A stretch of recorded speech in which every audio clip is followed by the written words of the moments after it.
9 Newton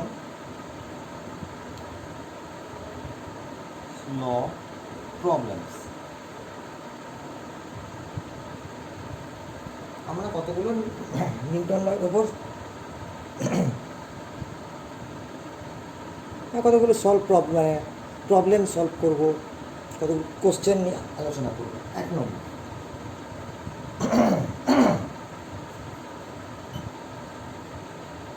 নিউটনের তৃতীয় সূত্র থেকে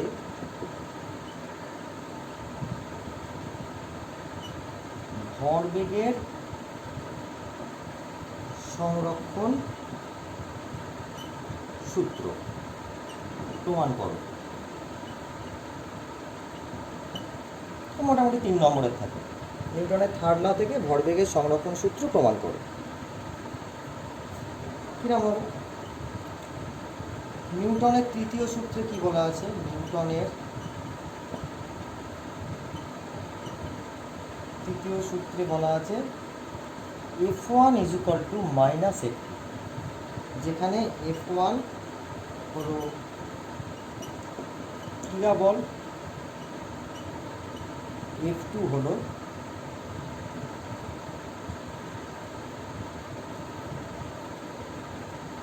প্রতিক্রিয়া বল। অর্থাৎ এই ধরো একটা বস্তু আছে, এর ওপর F1 বল পড়েছে, নিউটনের তৃতীয় সূত্র অনুযায়ী বস্তুটাও এর ওপরে F2 বল দিয়েছে। যেহেতু অপোজিটে কিন্তু সমান, তাই F1 = -F2। ধরো F1 এর মান m1 a1, যদি অ্যাক্সেলারেশন a বুঝতে অসুবিধা হয় তাহলে m1 f1, f2 মান m2 f2। তাহলে আমরা কি লিখতে পারি? m1 f1 = -m2 f2। এবারে f মানে কি? f1, f2 হচ্ছে বস্তুর ত্বরণ। তাহলে আমরা f সমান কি জানি? f1 সমান লিখতে পারি v1 - u1/t। একইভাবে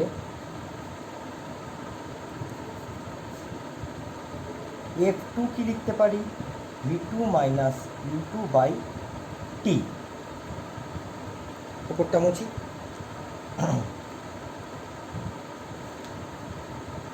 তাহলে এইবার যদি আমরা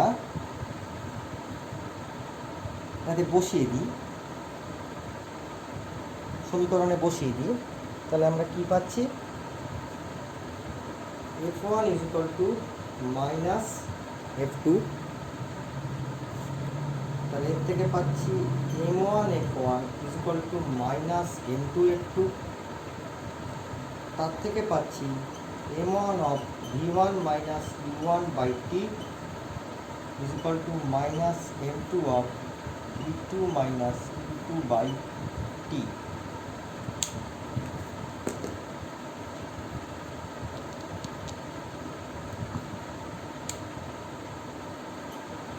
তাহলে tt বোথ সাইড থেকে ক্যান্সেল হয়ে গেল। m1 v1 - m1 u1 = -m2 v2 m2 u2। তাহলে m1 u1 m2 u2 = m1 v1 m2 v2।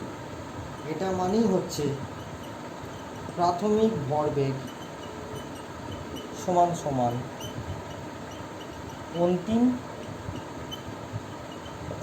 ভরবেগ। তাহলে নিউটনের তৃতীয় সূত্র থেকে আমরা ভরবেগের সংরক্ষণ সূত্র আসতে পারলাম। ঠিক আছে, এটা একটা প্রশ্ন। 2 নম্বর ইম্পর্টেন্ট প্রশ্ন, আগের দিন হয়তো একটু বলেছিলাম যে নিউটনের দ্বিতীয় গতিসূত্র থেকে প্রথম গতিসূত্রের প্রমাণ।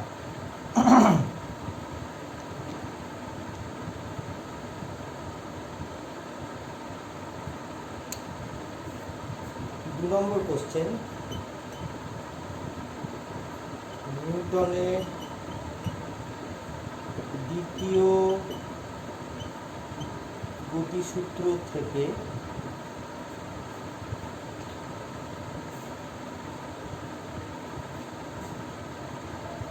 প্রথম গতিসূত্রের প্রমাণ। না, 2 নম্বর কোশ্চেন, 2 নম্বরের ব্যাপার। কি বলা আছে? প্রথম গতিসূত্রের শর্ত। প্রথম গতিসূত্রের শর্ত। শর্ত হচ্ছে বাইরে থেকে কোনো বল প্রয়োগ হবে না।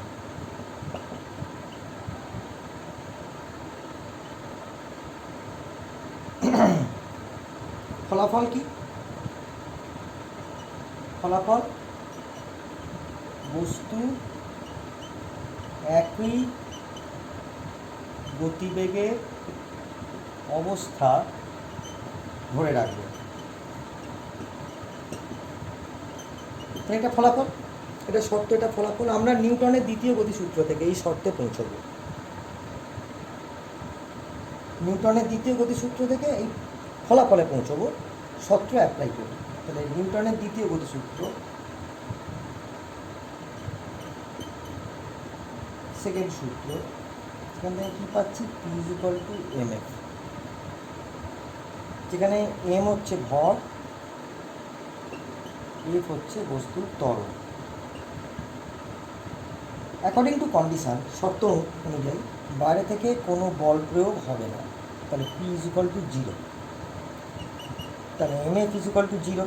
এখন ভর কখনো 0 হয় না, m ≠ 0, তাহলে f = 0। তাহলে বল প্রযুক্ত না হলে বস্তুর ওপর ত্বরণ শূন্য হবে। এবার দেখো, এবার খুব সোজা।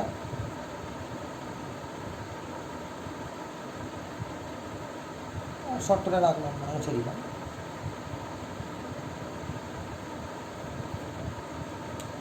f যদি 0 হয়, f = v - u/t = 0, যেখানে v হচ্ছে অন্তিম গতিবেগ, অন্তিম বেগ, u হচ্ছে প্রাথমিক বেগ। তাহলে v - u = 0, v = u।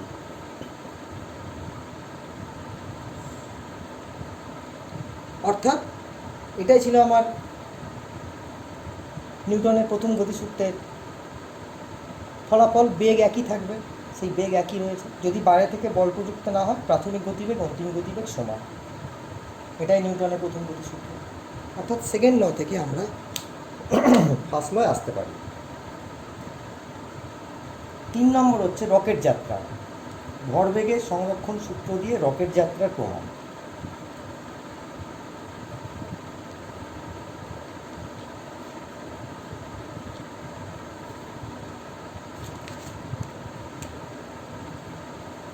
নম্বর,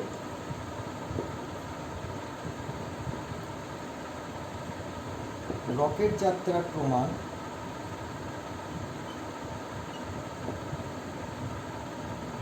ভরবেগের সংরক্ষণ সূত্র দিয়ে। কিরম ব্যাপারটা? একটা রকেট যখন যাত্রা করে, আমি তার যাত্রার যে কোনো একটা সময় টি সময়, রকেটের ভর যদি m হয়, রকেট থেকে যে পেছনে গ্যাসটা বেরোচ্ছে সেটা যদি ছোটো হাতের m হয়, তাহলে আমরা দেখব রকেট সামনের দিকে যায় v গতিবেগে, গ্যাসটা ধরো ছোট v গতিবেগে নিচের দিকে নামে। গ্যাস নিচের দিকে নামে, রকেট সামনের দিকে যায়। এখন রকেটের ক্ষেত্রে একটা অদ্ভুত ব্যাপার আছে,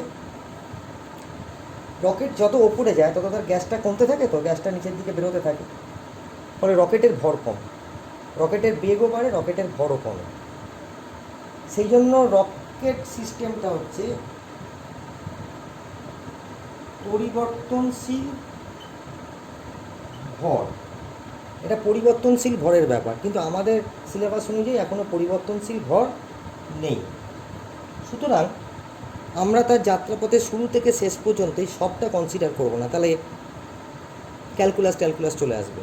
আমরা যে কোনো একটা মুহূর্ত ধরবো টি, স্ট্যাটিক কনসিডার করব, স্থির কনসিডার করব। যে কোনো একটা সময় নেব টি সময় যতটুকু ভর রকেটের আছে, যতটুকু ভরের গ্যাস বেরিয়েছে, এইটা কনসিডার করবো, তাহলে আমাকে আর পরিবর্তনশীল ভরটা লাগে না। তা ধরা যাক টি সময় রকেটের ভর হচ্ছে এম, উপরের গতিবেগ রকেটের উপর দিকে গতিবেগ ভি, এবং নিচের দিকে গ্যাসের গতিবেগ ছোটো হাতের ভি, এবং নির্গত গ্যাসের ভর হচ্ছে এম। তাহলে রকেটের ভরবেগ, রকেটের প্রাথমিক ভরবেগ 0, রকেটের অন্তিম ভরবেগ m ইন্টু ভি, গ্যাসে প্রাথমিক ভরবেগ যখন যাত্রা শুরু করেনি আর কি, প্রাথমিক ভরবেগ, সে তো যাত্রা যখন শুরু করেনি তখন তো গ্যাসও ফায়ার হয়নি, রকেটও যায়নি, তাই সবই 0। গ্যাসে অন্তিম ভরবেগ এমই। আমরা কি জানি প্রাথমিক ভরবেগ, ভরবেগের সংরক্ষণ সূত্র দিয়ে প্রাথমিক ভরবেগ সমান অন্তিম ভরবেগ, তার মানে M V plus M U is equal to 0। এর থেকে আমরা কি পাচ্ছি, ভি মানে রকেটের বেগ সমান সমান minus M by M of U. তাহলে এইটা আমরা পাচ্ছি। এবার ডিসকাশন, আলোচনা। মাইনাস চিহ্নটা কি বলছে? মাইনাস চিহ্ন বলছে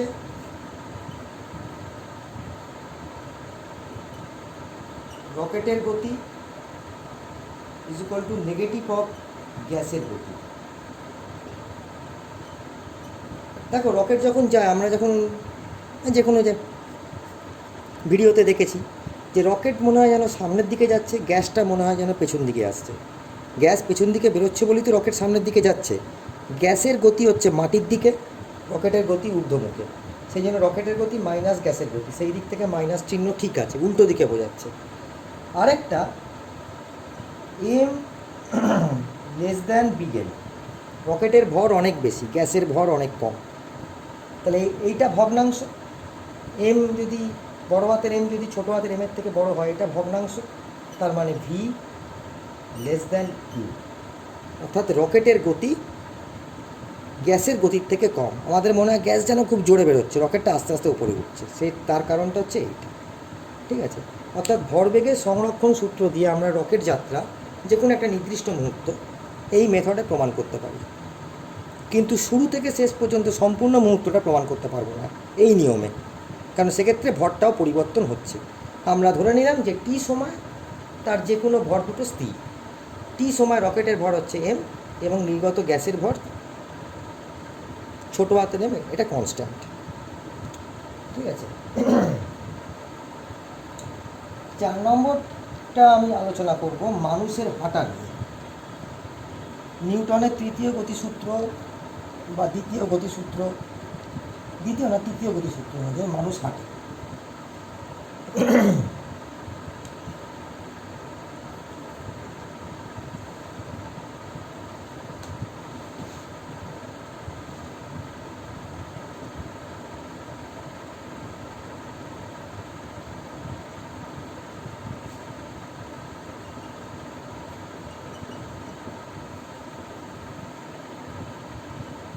মানুষের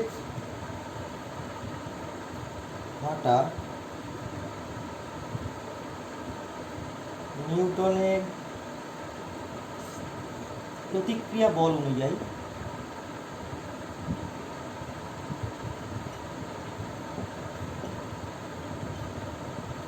ব্যাখ্যা করো। কিরম? একটা মানুষ যখন মাটিতে হাঁটছে তখন মানুষ মাটির ওপরে এরম তির্যকভাবে বল ফেলছে, মাটিও মানুষটার ওপরে নেগেটিভ অফ সেই বলটা, মানে নিউটনের প্রতিক্রিয়া বল ফেলছে। তাহলে এইটা হলো মানুষের ক্রিয়া মাটির ওপরে, এটা হলো মাটি মানুষের ওপর যে প্রতিক্রিয়া বল দিচ্ছে, মাটি মানুষের ওপরে যে প্রতিক্রিয়া বল দিচ্ছে। তাহলে আমরা যদি এটাকে আলাদাভাবে একটু আঁকি, এর সমান্তরাল করে ধরো, এখানে আমি প্যারালাল করে আঁকলাম বড় করে। তাহলে এই এফ,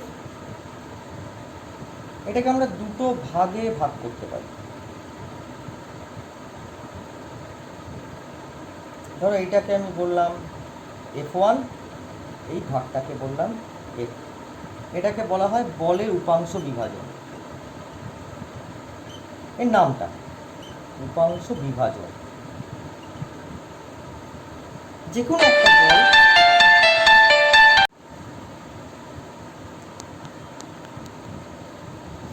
তাহলে এই যে এফ বলটা, এফ বলকে আমরা দুটো ভাগে ভাগ করতে পারি, একে বলা হয় বলের উপাংশ বিভাজন। মনে রাখতে হবে এফ বলটাকে আমরা কি দুটো ভাগে ভাগ করেছি, F1 আর F2। ছবি থেকে দেখো স্পষ্ট বুঝতে পারবে F1 আর F2 কিন্তু পরস্পর লম্ব, মানে 90 ডিগ্রি। তার মানে আমরা যদি এরকম কোনো তির্যকভাবে বল পাই, তাকে দুটো পরস্পর লম্ব মানে এক্স আর ওয়াই ভাগে ভাগ করতে পারি, তাকেই বলা হয় উপাংশ বিভাজন। এইবারে ত্রিকোণমিতির নিয়ম অনুযায়ী অ্যাকচুয়ালি F1 এর মান হয়, আমরা লিখতে পারি, এটা তো তোমরা জেনে রাখো, F1 is equal two F cos theta. What is the theta? F এর সঙ্গে F1 এর অ্যাঙ্গেল যদি থিটা হয়, তাহলে F1 is equal two F cos theta হয়, এবং একইভাবে F2 is equal two F sin theta. তাহলে আমরা এটা লিখতে পারি F cos থিটা, আর F2 কে লিখতে পারি F sin থিটা। মান দুটো বসিয়ে দিলাম।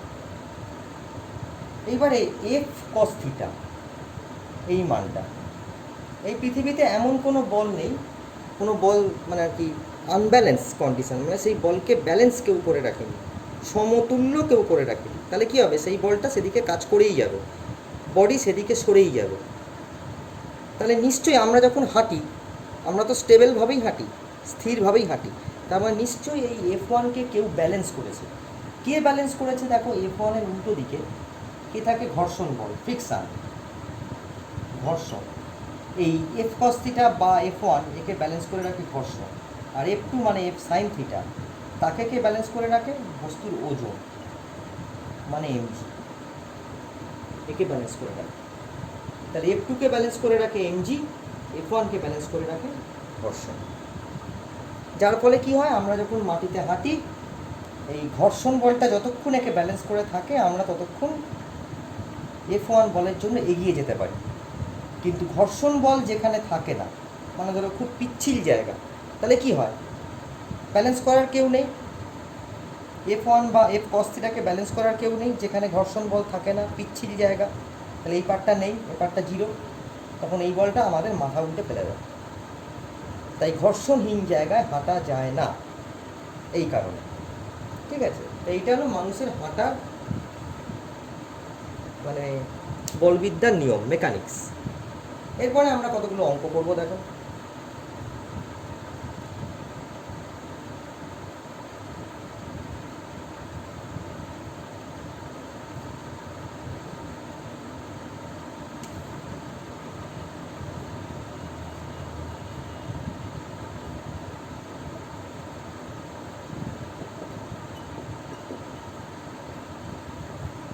একটি বস্তুর ভর 5 কেজি, উহার উপর 10 সেন্টিমিটার পার সেকেন্ড স্কোয়ার ত্বরণ সৃষ্টি করতে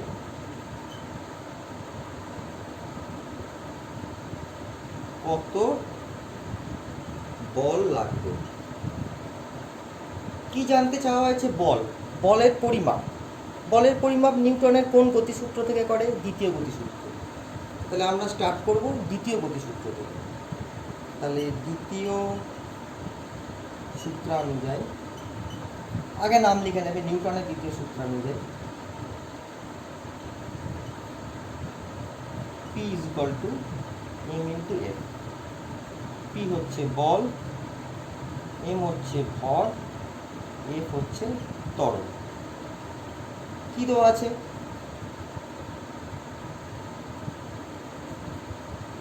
পি কত জানতে চাওয়া হয়েছে, এম হচ্ছে 5 কেজি, এফ হচ্ছে 10 সেন্টিমিটার পার সেকেন্ড স্কোয়ার। খালি দেখো এইটা হচ্ছে এসআই ইউনিট, এটা সিজিএস ইউনিট, তাই আমাকে সিজিএস থেকে এসআইতে কনভার্ট করে নিলে ভালো। তাহলে F is equal to 10 centimetre per second square, মানে হচ্ছে 0.1 মিটার পার সেকেন্ড স্কোয়ার। এবার বসাই, P is equal to 5 KG, M into 0.1 M F, M into F is equal to M into F. M মানে হচ্ছে 5 KG আর F মানে কত পেলাম, 0.1 metre, তাহলে 0.5 নিউটন। ঠিক আছে, এই একটা সহজ অঙ্ক। এরপরের অঙ্কটা হচ্ছে আরেকটু বড়।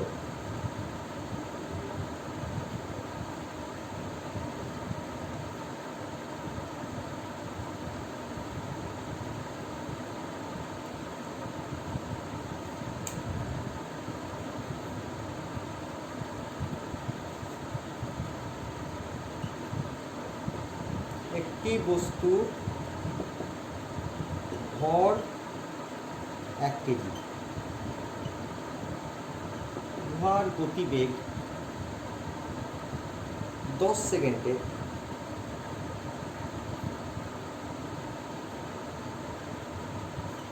10 সেন্টিমিটার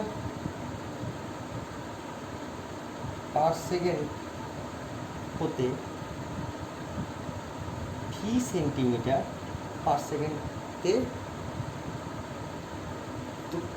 তোলা হলো।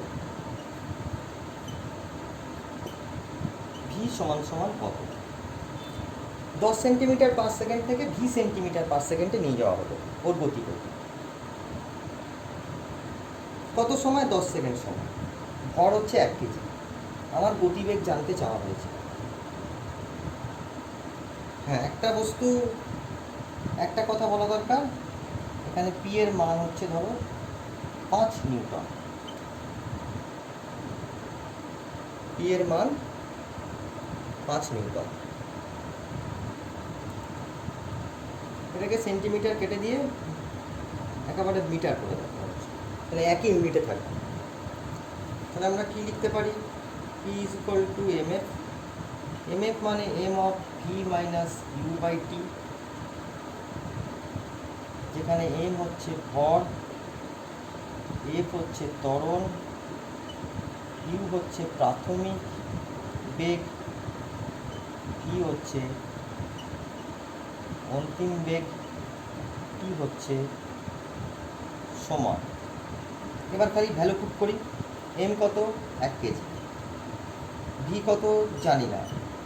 ইউ কত? 10। টি কত? 10। পি কত? 5 নিউটন। তাহলে বসিয়ে দিলাম, 5 10 50 সমান সমান ভি মাইনাস 10। তাহলে V is equal to 60 metre per second. তাহলে 60 মিটার পার সেকেন্ড তার গতিবেগ হবে।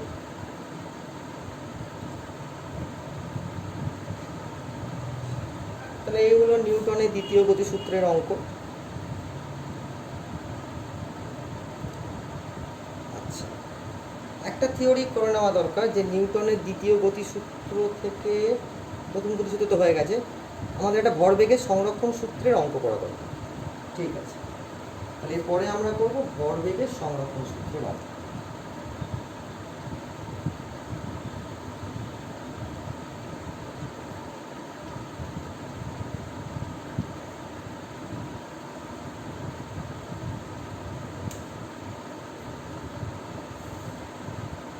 সেটা কেমন?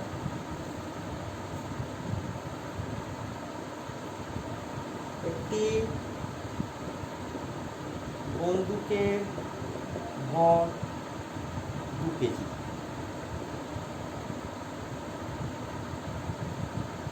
বন্দুক থেকে নির্গত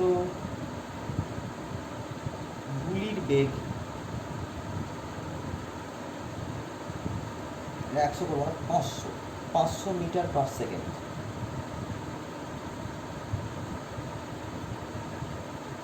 গুলির ভর 10 গ্রাম।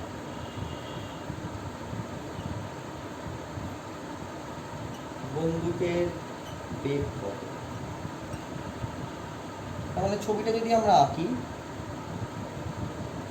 এই বন্দুক, এই তার থেকে গুলি যাচ্ছে, বন্দুকের ভর m, বেগ হচ্ছে b, আর গুলির ভর ছোট হাতের m, বেগ হচ্ছে u। কি দেওয়া আছে?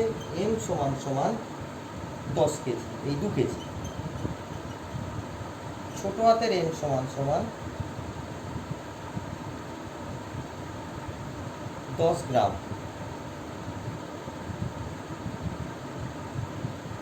10 গ্রাম মানে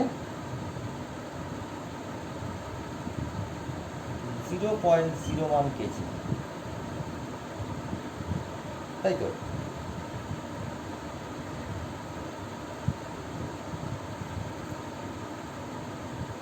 ইউ হচ্ছে 500 মিটার পার সেকেন্ড।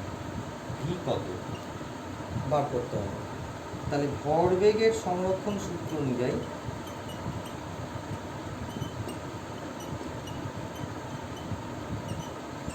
সূত্র হতে পাই mv plus mu is equal to 0। আগে করলাম, তাহলে v is equal to minus m by m of u। তাহলে v is equal to minus m by m of u।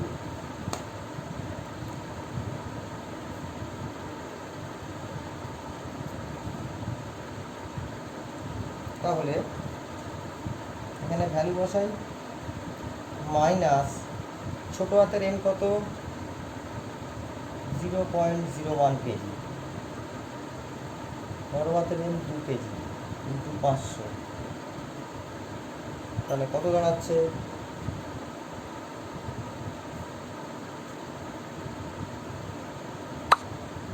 0.01 into 250,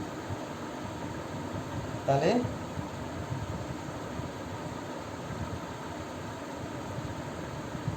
2.5, তাই তো? 250 ইন্টু 0.01,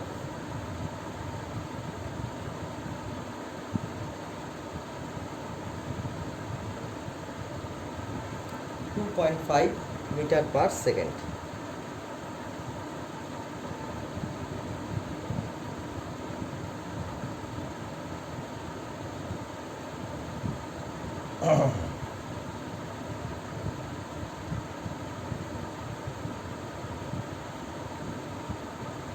তাই হবে, কিন্তু মাইনাস আছে। তাহলে